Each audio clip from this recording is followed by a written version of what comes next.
तो 11वीं का कोर्स अभी तो त्रैमासिक का तो कंप्लीट हो जाना था।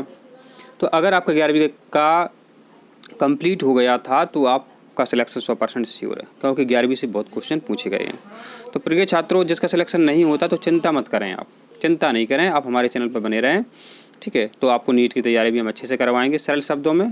तो देखो, ये प्रश्न जो है हमने आपको कई बार बताया है कि किसे हैबर प्रक्रिया में उत्प्रेरक की भांति प्रयोग करते हैं। तो ये सरल प्रश्न आपसे पूछा था। हैबर विधि में क्या बनाते हैं अपन? अमोनिया बनाते हैं। और जो उत्प्रेरक उसमें क्या लेते हैं अपन? उत्प्रेरक क्या लेते हैं अपन? उसमें उत्प्रेरक आयरन लेते हैं। उत्प्रेरक क्या लेते हैं अपन? उत्प्रेरक इसमें आयरन लेते हैं, ठीक है, कोई दिक्कत नहीं है इसमें। और उत्प्रेरक वर्धक कौन लेते हैं? मोलिब्डेनम लेते हैं। अगले साल यही पूछेंगे वो मोलिब्डेनम का। पर बच्चों, आपसे जो क्वेश्चन पूछा था कि जल के विद्युत अपघटन में कौन सी गैस कैथोड पर निकलती है।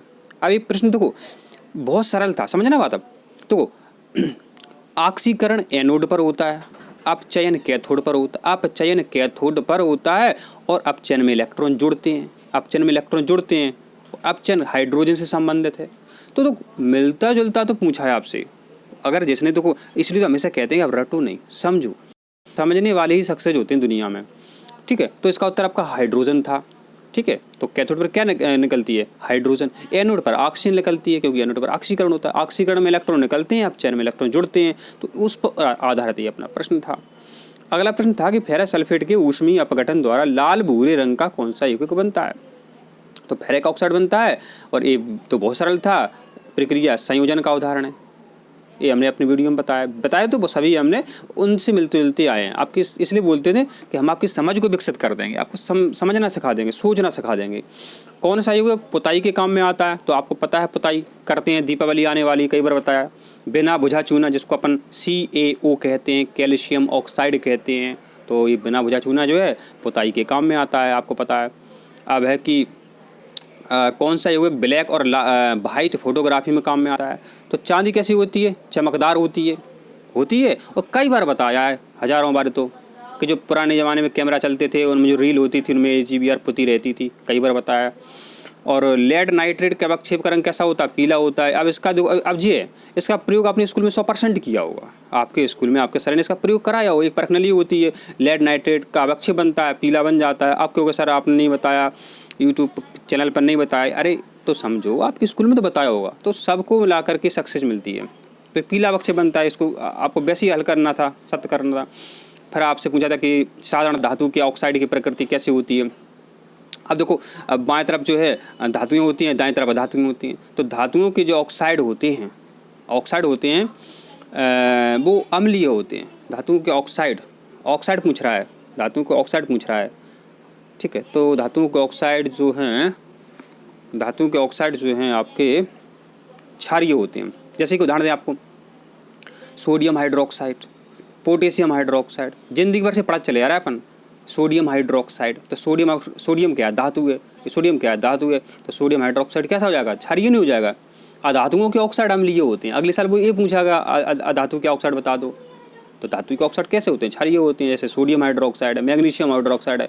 मैग्नीशियम हाइड्रोक्साइड एंटासिड का काम करता है, अम्लीयता हो जाए पेट में तो दूर करता है।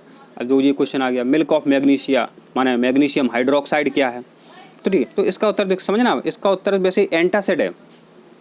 अब वास्तव में देखा है तो ये क्षार भी है, लेकिन जो मिल्क ऑफ मैग्नीशिया है, जो मैग्नीशियम हाइड्रोक्साइड है, ये क्या पेट की अम्लता को दूर करने के काम में आता है। तो कई किताबों में एंटासिड भी लिखा हुआ है, कई किताबों में क्षार भी लिखा हुआ है। तो हमारे हिसाब से आपका उत्तर जो है इसका सही एंटासिड है।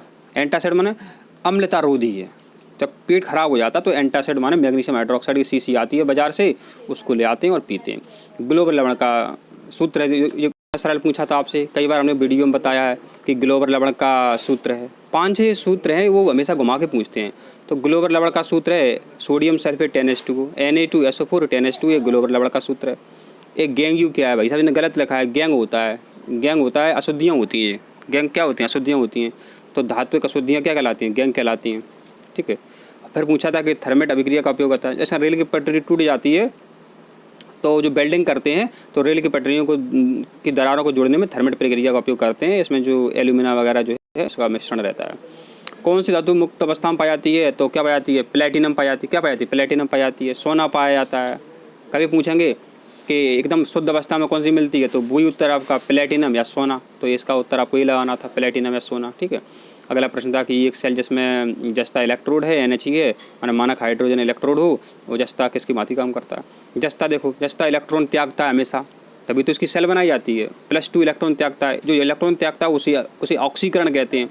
और हमने कई बार बताया कि एनोड पर ऑक्सीकरण होता है, कैथोड पर अपचन होता है, एनोड पर ऑक्सीकरण होता है।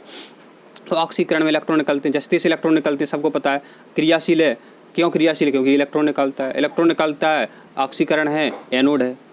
तो ऐसे क्वेश्चन आए हैं जी, मिलते जुलते आए हैं, मतलब क्वेश्चन उन्होंने अच्छे बनाए हैं, आपकी समझ पर बनाए हैं, जैसे कि तैसे भले ही नहीं बनाए, लेकिन प्रश्न आपके सरल हैं।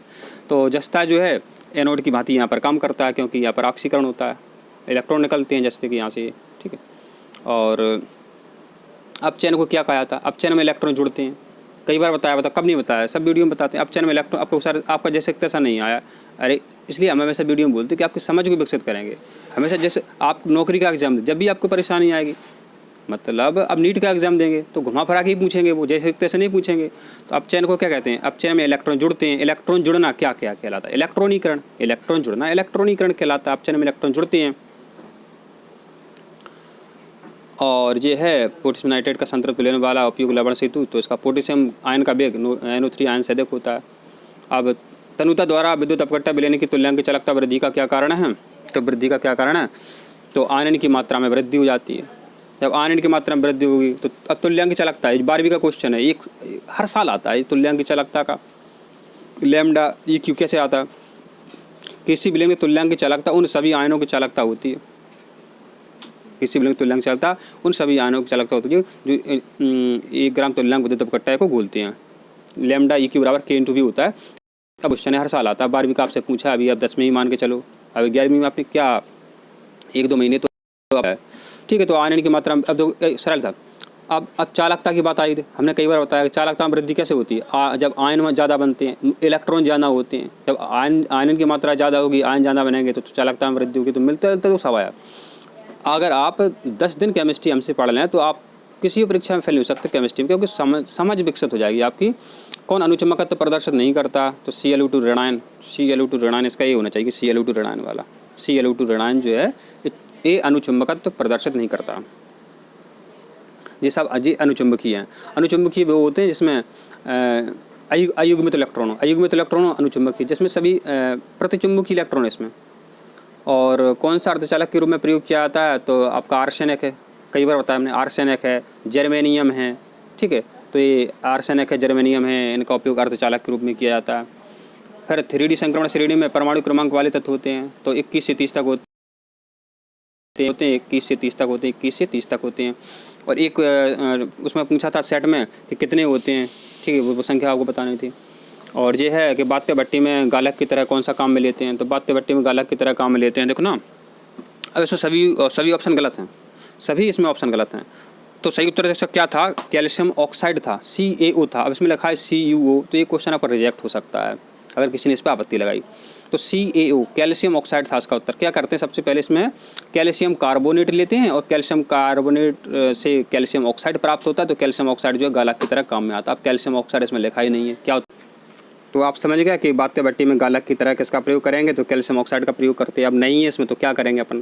फिर आपसे पूछा था कि क्यूप्राइड का रासायनिक सूत्र है, तो क्यूप्राइड का रासायनिक सूत्र Cu2O होता है। क्या होता है, Cu2O क्यूप्राइड का रासायनिक सूत्र होता है। फिर पूछा था कि 22 कैरेट गोल्ड में अधिकांशतः क्या होता है, 22 कैरेट गोल्ड में तो शुद्ध सोना होता है, वो 24 कैरेट होता है। 24 कैरेट में शुद्ध Au होता है। जब कैरेट घटाते जाते हैं तो तांबे की मात्रा में वृद्धि करते जाते हैं। तो इसमें सोना है और इसमें कॉपर है, सोना और कॉपर मिलकर के क्या है 22 कैरेट बनाते हैं। इसकी इस परसेंटेज भी रहती है इनकी। ठीक है।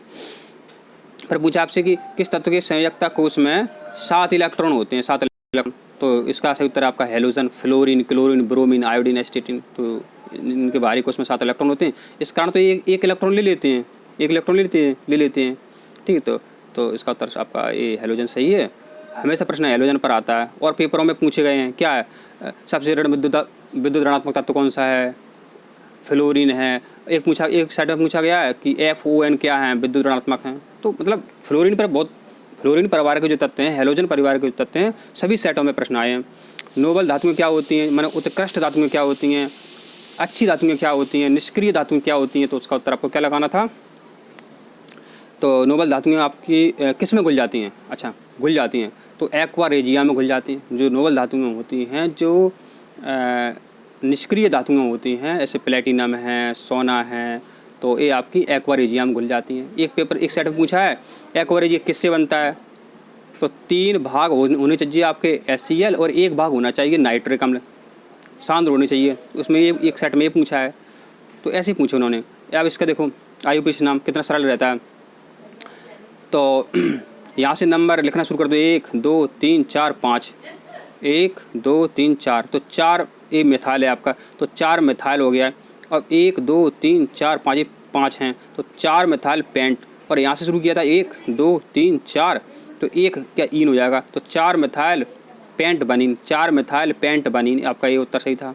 ये हमने कई बार बताया कि एथेनोइक अम्ल है माने एसिटिक अम्ल है। अब पुराने पेपरों में क्या लिखा हुआ कि एसिटिक अम्ल का जल के साथ तनु विलयन कहलाता है, तुमने तुरंत बता देते कि विनेगर कहलाता है, सिरका कहलाता। अब उसने घुमा दिया, उसका IUPAC से नाम लिख दिया, जबकि पुरानी वीडियो में मैंने आपको बताया है कि एसिटिक अम्ल को एथेनोइक अम्ल कहते हैं। अब यहाँ एथेनोइक अम्ल सोच करके ना आप कहो कि एसिटिक अम्ल का जल के साथ तनु विलयन क्या कहलाता, तुम तुरंत उत्तर दे दोगे कि विनेगर सिरका कहलाता। तो आपका उत्तर क्या है, विनेगर सिरका। अब ये प्रश्न जो है बहुत सरल था कि पॉप धोने के साथ कौन सी गैस जलती है, तो हाइड्रोजन जलती है। तो इस पेपर में प्रश्न सब रे सरल हैं, एक ही भी प्रश्न ऐसा नहीं है जो कठिन हो आपका। तो इसका आप देख लेते हैं। तो जब दाब बढ़ाते हैं तो अणु भी पास आ जाते हैं और गैस जो है द्रव्य बन जाती है ज़्यादा दाब बढ़ाने से, ठीक है। तो इसका उत्तर देखते हैं, तो उसका उपरोक्त समस्त निष्कर्ष अपन को प्राप्त होते हैं, ठीक है। तो इसका ये सही था। अब जो है हाइड्रोजन ज्वलनशील पदार्थ है ये वाला, तो इसका उत्तर अपन क्या है, पानी की यौगिक है, जबकि हाइड्रोजन और ऑक्सीजन तत्व हैं, ठीक है। अब इसका उत्तर जो है क्या हो सकता है, अब इसका उत्तर देखो भाई साहब, इसका उत्तर A भी हो सकता है इसका उत्तर, और AD भी उत्तर सही हो सकता है। तो आप भी बता सकते हैं आप, ठीक है। तो जब भी इसका उत्तर क्या है, पानी की यौगिक है, जबकि हाइड्रोजन ऑक्सीजन तत्व हैं। तो ये भी सही निकली बात, पानी में हाइड्रोजन और ऑक्सीजन के परमाणु एकल बंध से जुड़े होने के कारण, तो ये भी उत्तर इसका सही निकल सकता है, ठीक है। तो प्रिय छात्रों, अब क्या है, अभी छात्र ने सिर्फ वीडियो बनाने के 5 मिनट पहले उसने PDF भेजी है। वो छात्र भी वीडियो देख रहा होगा, वो ज़रूर कहेगा कि हाँ सत्य बात है, हमने सर को PDF अभी भेजी है। अब हमको टाइम मिलता तो हम उसको और क्लियर कर देते 1-2 क्वेश्चन को, ठीक है। तो इससे कोई फ़र्क नहीं पड़ता आपका। तो अच्छी तैयारी के लिए आप चैनल को सब्सक्राइब जरूर करें और वीडियो को लाइक ज़रूर करें। धन्यवाद।